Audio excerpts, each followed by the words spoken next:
Ask yourself, what would happen if you took the frantic drop-in orbital combat of Helldivers 2 and hooked it up to the darkly satisfying recruit-driven base management loop of something like Cult of the Lamb, and wrap it all inside a single-player offline first-person shooter?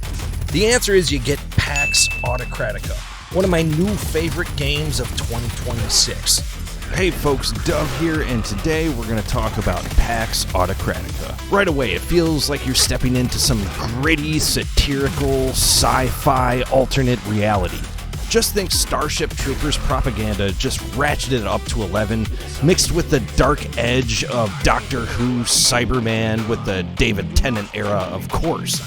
It's simple roguelite stuff. Pick your spot on a map, fight or upgrade your character, then go back to the hub between runs.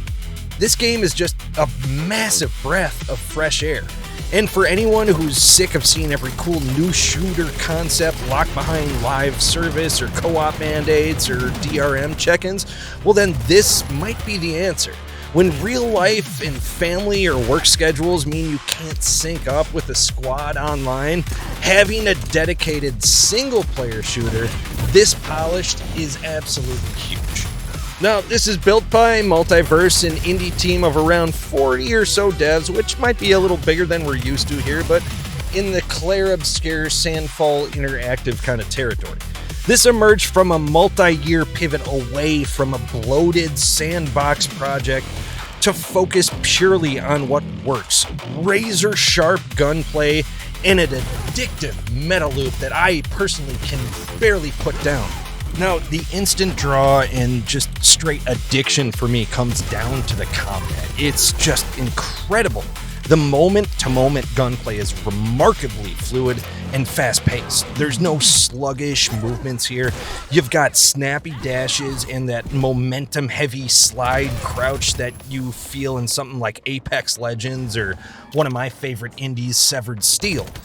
The controllers have that tactile kind of feel, man. Just as good as the keyboard and mouse, although, those users are going to argue, of course.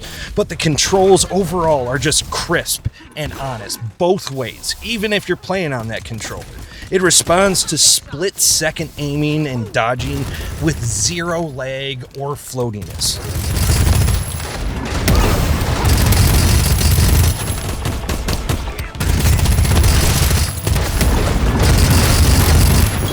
And in that combat, you have some pretty smart AI. I mean, you can kind of melt the regular mobs when you got the right guns and upgrades, but when it comes to the mini-bosses and elites, there's actually repositioning. They try to flank, they use their special upgrades and force you to actually use some cover.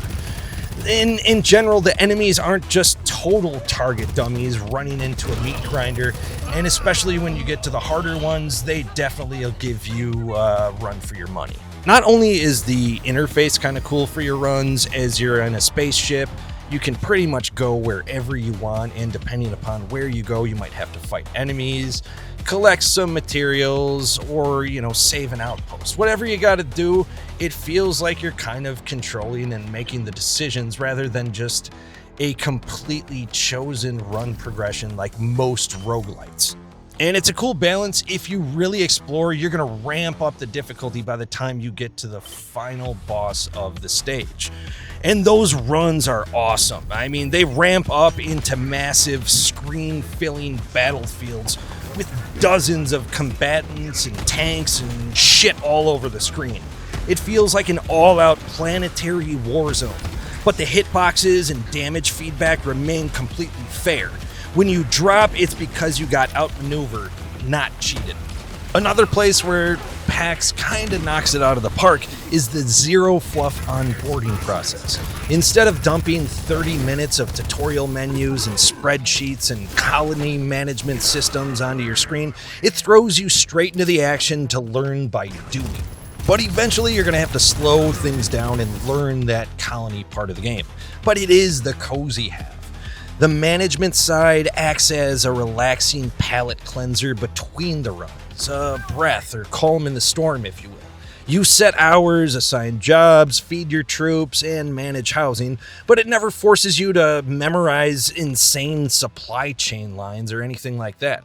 It's all simple management and, try to meet the needs of your soldiers, and plenty of parody and satire wherever you want it. And don't get me wrong, the game doesn't slack in the management aspect. You can totally hyper-obsess over microstats to maximize the base efficiency to your delight, or play it completely casual and just kind of focus on hitting building requirements so you can trigger your next upgrade or newest weapon.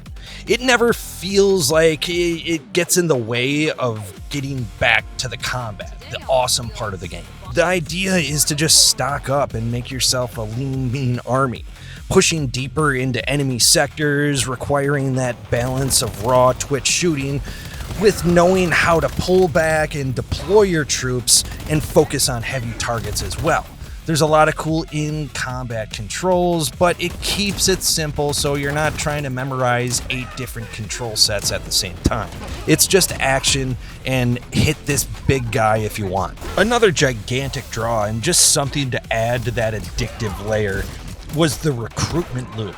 It brings back that old school Godfather or Assassin's Creed Brotherhood vibe of building a personal syndicate.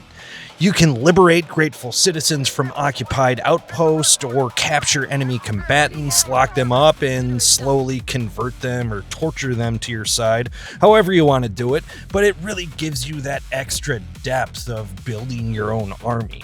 Your recruited squad adds a genuine tactical value and draws aggro without stealing your kills or watering down your damage numbers.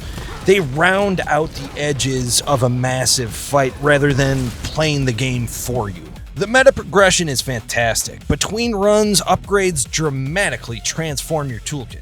Instead of, having your standard grenades or throwing your knife, you can bolt on a shoulder-mounted flamethrower to torch crowds, stack double jumps, or slap on a wild ability core that completely alters your build.